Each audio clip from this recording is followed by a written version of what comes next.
empezaba con una cita de Jaime Sabines, Wow. que decía lo de los ojos son como una puerta infranqueable, codiciada, entreabierta. Y entonces decía lo de abro mis puertas para asomarme al misterio, que hay más allá del misterio que soy, que fui y que seré. Al abismo del espacio afuera, frente al tiempo que me abisma desde el día en que nací a la vejez. Cruzo el umbral hacia el otro mundo periférico que rueda ruidoso exterior en torno a mí y a mi ser. Salgo a la nueva aventura, salgo hacia el encuentro de lo desconocido, lo amenazante y hostil y lo cruel.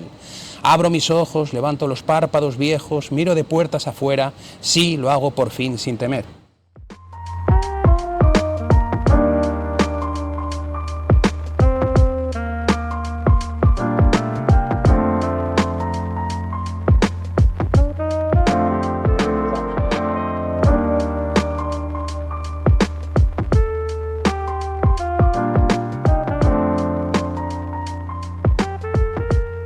Hola a todos, un nuevo visaje, hoy en un lugar, mejor dicho, la sacamos del estadio hoy, en un lugar que a mí me encanta mucho, en especial, estamos en el Museo El Prado y una vez más estamos con Héctor Martínez y hoy vamos a hablar sobre las traducciones de Héctor, vamos a presentar algunas traducciones de Héctor, como les dijimos en el anterior capítulo. Y además de eso vamos a presentar algunos libros de su obra. Entonces muy bienvenidos a todos y a todos y a todos y a todes y a todas esas cosas que se inventaron ahora, que se nos alarga el saludo. Bienvenidos a Entrevisajes nuevamente. Héctor, ¿cómo estás? Muy bien, aquí con los Jerónimos a nuestra espalda, la Catedral Oficiosa de Madrid, porque en realidad la catedral es la Almudena. Y muy bien, aquí con libros, a hablar de libros y a chatear sobre libros contigo, para los rolos, para los bogotanos y para el mundo entero.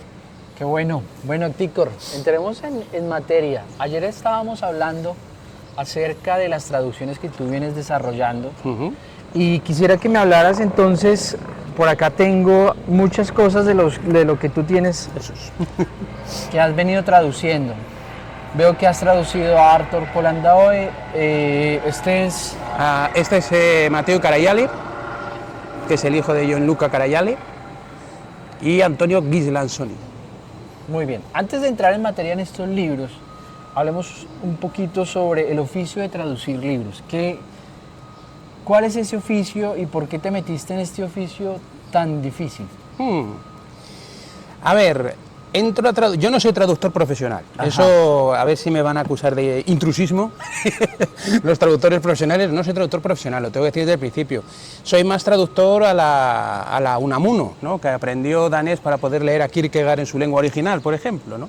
Entonces yo me encontraba ante la misma situación de que existían textos que yo quería leer, que tenía que leer en lengua original, normalmente inglés, si podían ser lenguas romances, el francés, el portugués, italiano, incluso el rumano, pues me veía en la obligación con diccionarios, haciendo traducciones parciales y demás, y una vez me dije, oye, ¿por qué no los traduzco ya directamente? ¿Por qué no hago una traducción ya completa, ¿no? Y no solamente pasajes, trozos y demás? Y entonces así es como realmente empecé. Por otro lado, la otra gran razón es que muchas de estas traducciones son evidentemente de obras que están en dominio público, y son obras que al estar en dominio público quedan enterradas, ¿no? dentro de lo que es el mundo editorial. ¿Por qué? Porque al ser de dominio público esas obras tienen acceso todo el mundo, y entonces ninguna editorial está dispuesta a sacar esa obra porque no le va a ser rentable, con lo cual esa obra queda absolutamente desaparecida si no está traducida al español, si no hay reedición, no hay obra de ello. Entonces ahí me metí en el mundo de reeditar autores, obras desconocidas, y ponerme a traducir cosas que encontraba, obras que encontraba, que me daba una pena tremenda que se pudieran perder. Bueno, a mí me nace una pregunta ahí un poco sencilla, pero también compleja a la vez. ¿Por qué traducir a Arthur Conan Doyle cuando ya lo han traducido tanto? Sí, eso es un proyecto, el de Arthur Conan Doyle, es un proyecto que hice con colaboración con Covadonga, González Pola, que lleva la editorial Tinta Púrpura Ediciones, y me pidieron colaborar. Habían tenido algún problemilla de salud y demás con la persona que había seleccionado los textos y que se iba a encargar de la traducción, y entonces pues me recurrieron a mí, dijeron, bueno, pues vamos a echar mano de Héctor.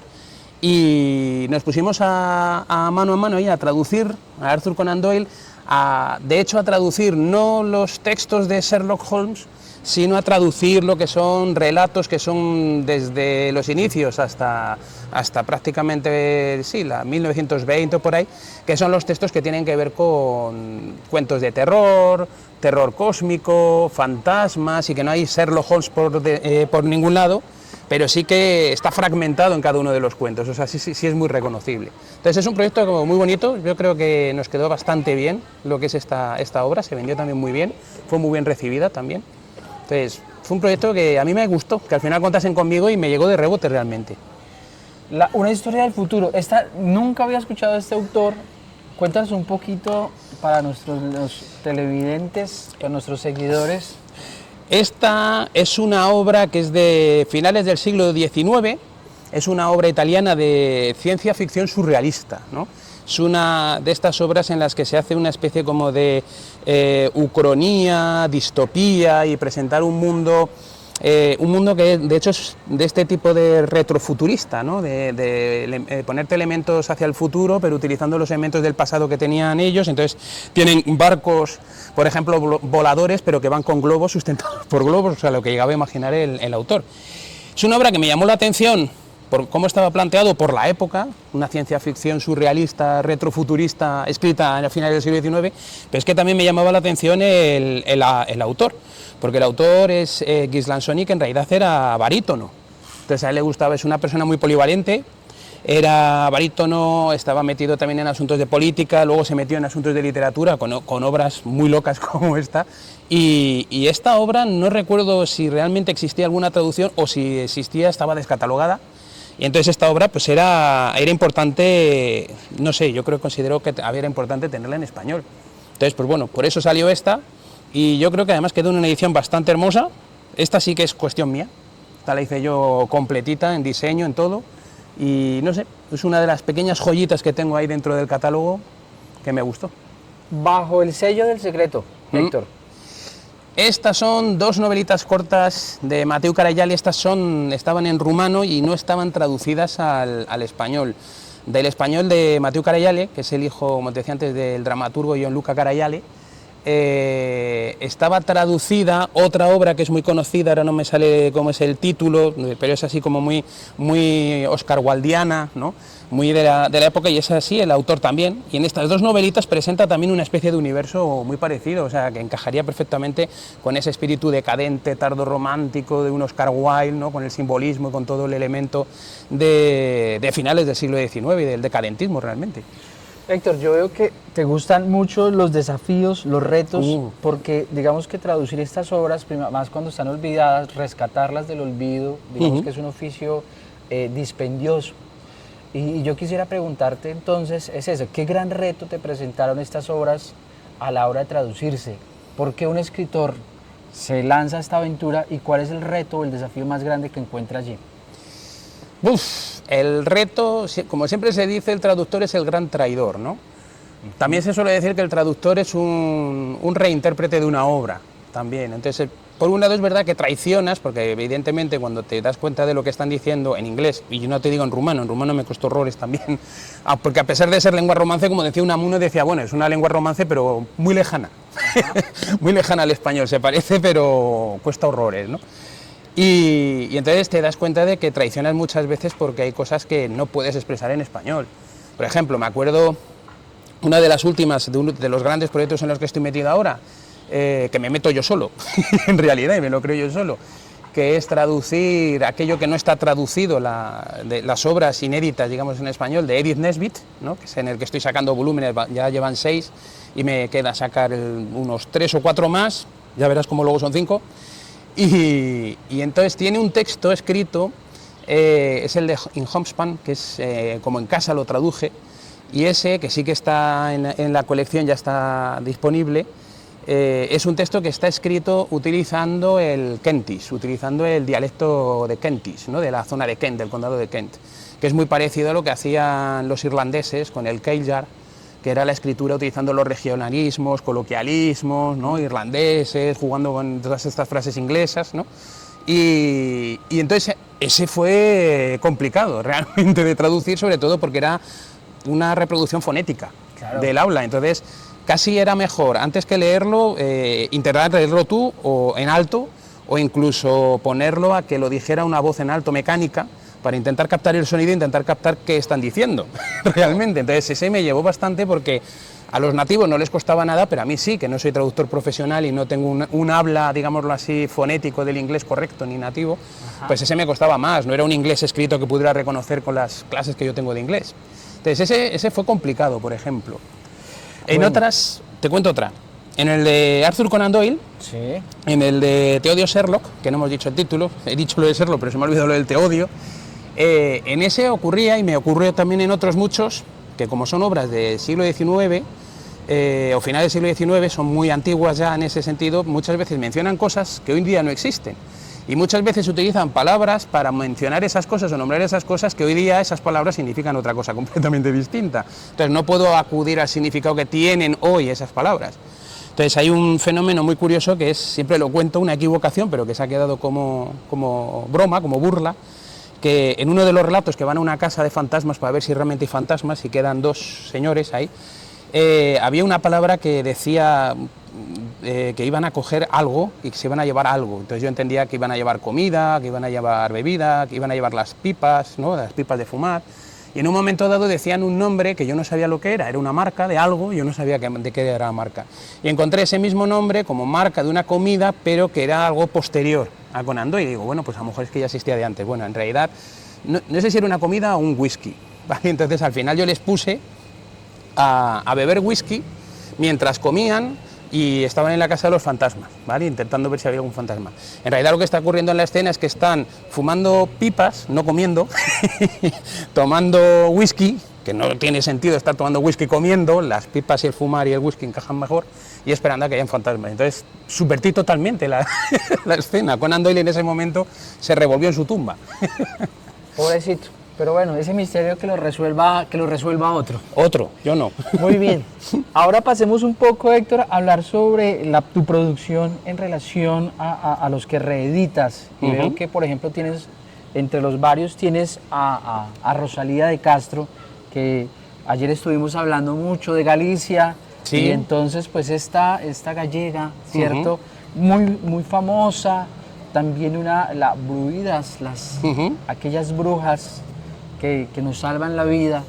Háblanos un poco sobre este texto, me gusta mucho. El caballero a las botas azules, Héctor.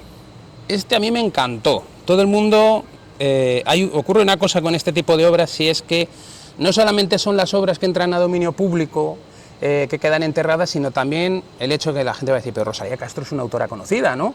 Dice, sí, pero solamente se reedita, y en ediciones escolares o académicas, su poesía. Ajá, sí. Y sin embargo, muchos autores conocidos tienen obra desconocida, que no se reedita, está descatalogada, nadie la conoce, y entonces se queda también perdida, ¿no? Ajá. Entonces, en ese sentido, pues por ejemplo, tenía reeditado cuentos de terror y demás de Rubén Darío, ¿vale?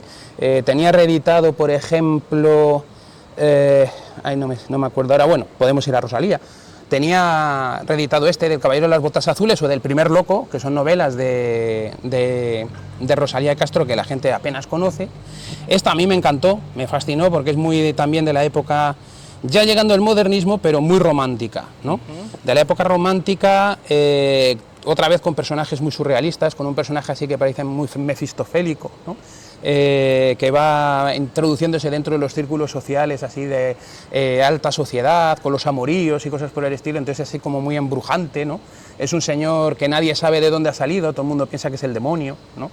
Entonces, no sé, me gustó mucho esa obra y me parecía fascinante que no se conociera, y las pocas críticas que había leído la ponían verde.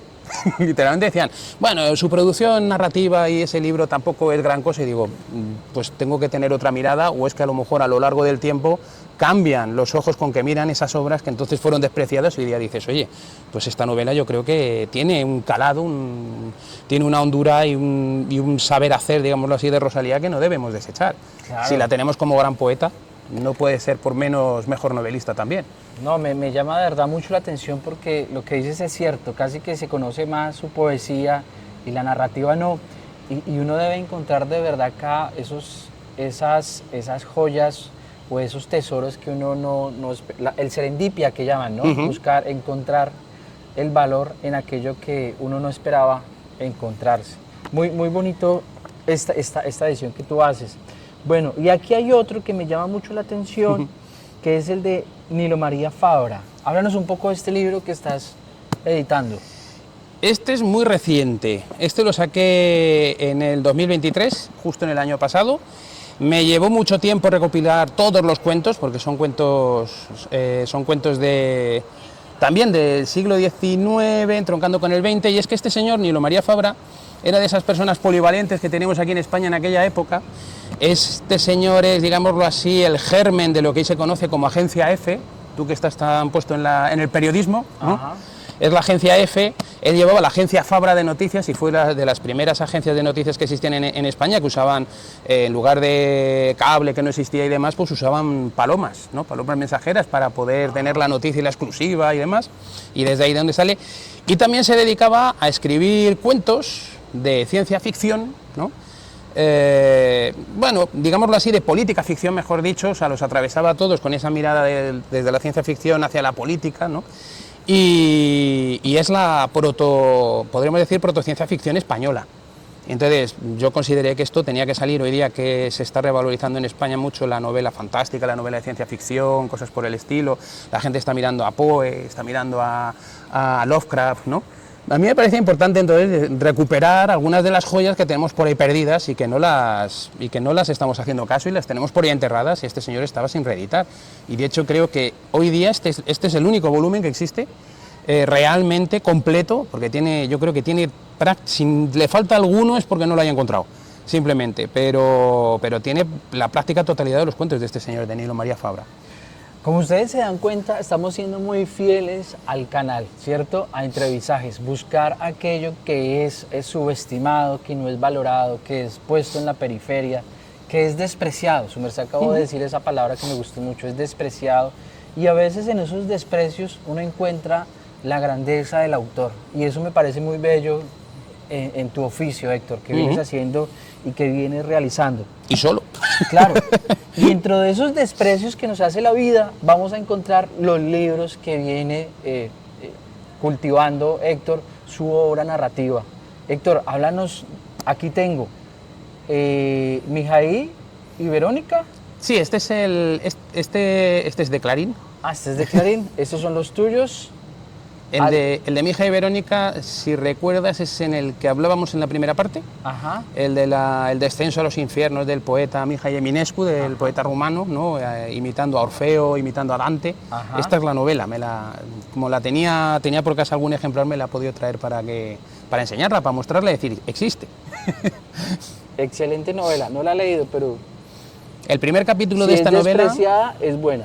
El primer capítulo de esta novela se puede, de hecho, leer gratuitamente en Cervantes Virtual. Okay. Pero me la pidieron para un proyecto de homenaje a Mihai Eminescu, precisamente. Interesante. Haz lo que quieras. Mi ensayo más exitoso, tengo que decirlo sin ruborizarme y que suene a falsa modestia y cosas por el estilo, pero sí es verdad que este ensayo no lo esperaba yo, pero pegó muy fuerte, gustó mucho. Es un ensayo en el que se entremezclan, por un lado, uno de mis autores fetiche, que es Mijael Ende. Es verdad que a partir de la historia interminable, como lo hago aquí, pero también a partir de Momo y otras muchas obras que tiene, y digámoslo así, el cruce que tiene con el filósofo Friedrich Nietzsche. Porque de hecho Mijael Ende sí que estuvo estudiando Friedrich Nietzsche dentro de las escuelas teosóficas y demás en las que estaba metido, y cuando uno lee la historia interminable se va dando cuenta, y tiene conocimiento de Nietzsche, se va dando cuenta que hay una serie de elementos que son concomitantes entre el filósofo y el autor. Y entonces de ahí salió este ensayo, ¿no? El haz lo que quieras, de hecho, es el logotipo, bueno, la inscripción que lleva el Aurin, ¿no? Que lleva colgado Bastian. Bueno, que lleva colgado Bastián al final, pero que lo lleva Treyu durante la práctica totalidad de la novela, en realidad es un mensaje filosófico agustiniano, ¿no? Lo de ama y haz lo que quieras, que lanzaba San Agustín, y que a partir de ahí también lo llevaba Friedrich Nietzsche, y también hablaba de lo de haz lo que quieras. Entonces, no sé, daba lugar a un ensayo que a mí me gustó, lo hice más por gusto mío y no sabía que iba a gustar tanto. Y de ahí luego salió lo que tienes ahí, que ese, no, el otro. Ah, sí. Ese, que este es, de nuevo, con Covadonga González Pola y Ediciones Tinta Púrpura, un homenaje a Mijael Ende, que sacamos en una edición ilustrada en la que se hizo una selección de relatos de gente que quería participar, que eran admiradores de Ende, y yo escribí el prólogo. Me pidieron que si podían utilizar este de aquí, le dan lo que quería, y dije, no, hombre, vamos a hacer algo original para hacer un homenaje como Dios manda, ¿no? Y entonces yo escribí un prólogo en el que cuento la biografía, una completa biografía, y luego un estudio de la obra de Ende. Y este libro es otra de las joyas, digámoslo así, en las que he podido colaborar con otras personas, y es una de las demostraciones, junto con el de Serlo, de que cuando la gente colabora y colabora con pasión, saca verdaderas maravillas. Le tengo un aprecio enorme. Solo una pregunta, en digamos que son relatos de Michael Ende o fueron acerca de... Son relatos, vamos a ponerlo más en contexto. Sí. Michael Ende, cuando escribe La historia interminable, está encerrado ahí en Italia, ¿no? Y el editor no sabe nada de él, y entonces mandan a alguien para que averigüe qué rayos está pasando. Entonces Michael Ende dice que no puede terminar la obra porque Bastian no quiere salir del mundo de fantasía. Ajá. Y no consigue que salga del mundo de fantasía. Dice, y no consigo convencerlo. Claro, dicen, está vuelto loco.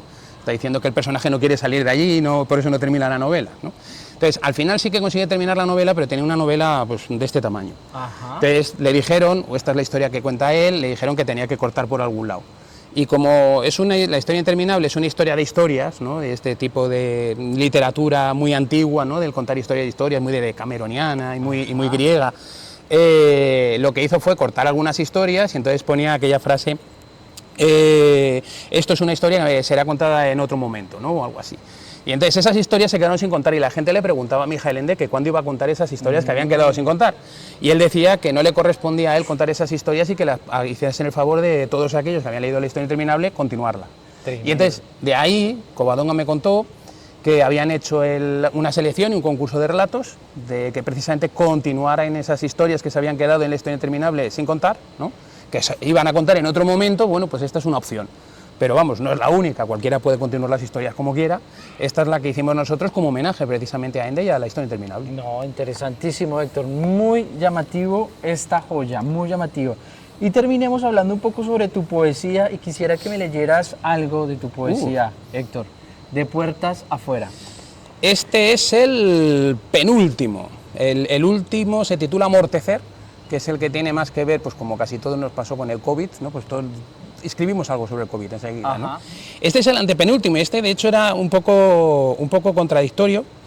El antepenúltimo y el penúltimo, es que está por salir otro, en este año o en el siguiente. Era porque este era de puertas afuera, ¿no? Como diciendo, me atrevo a salir fuera, ¿no? En el último, por ejemplo, viene a decir, el que le ha dado el título al libro, te puedo leerlo, a ver, este de puertas afuera, que precisamente empezaba con una cita de Jaime Sabines, wow, que decía lo de los ojos son como una puerta infranqueable codiciada entreabierta, y entonces decía lo de abro mis puertas para asomarme al misterio, que hay más allá del misterio que soy, que fui, que seré, al abismo del espacio afuera frente al tiempo que me abisma desde el día en que nací a la vejez.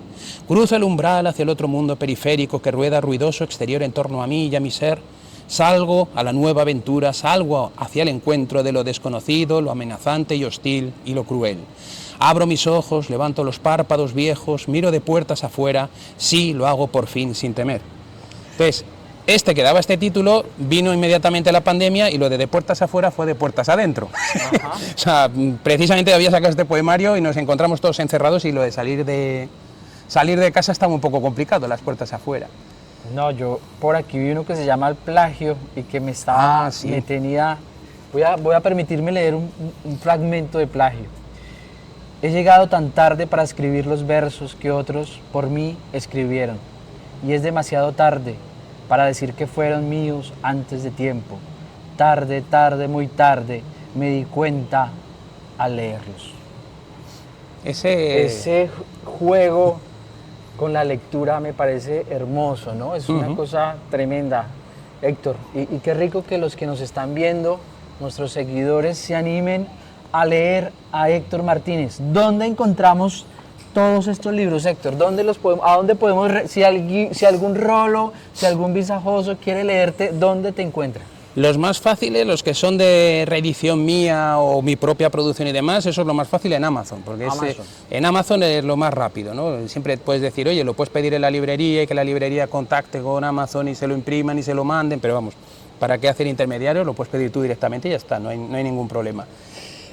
Los otros en los que colaboro, como es con editorial, ¿no? Y entonces eso ya es, por eso he dicho la editorial, la de Tinta Púrpura Ediciones, para que lo puedan buscar y ahí lo pueden localizar. En Tinta Púrpura, que también tienes una página en Face. Tienen página en Facebook, tiene página normal en la web. Poniendo Tinta Púrpura Ediciones enseguida te va a salir, o sea, te van a salir los primeros resultados, te van a salir. Héctor, ¿qué momento más agradable aquí en el Prado, en uno de los lugares que yo más admiro? También quiero hacerle un saludo muy especial en este momento a Mauricio, que no lo hemos nombrado. Me he traído la camiseta de ACDC por algo, ¿eh? Ajá. Que si él sale con camisetas de ACDC, yo también, ¿eh? Que también las tengo. También queremos hacerle un agradecimiento a mi novia, que es quien está hoy de trípode. Ahí está. Ahí está de trípode la pobre, aquí sostiene eso.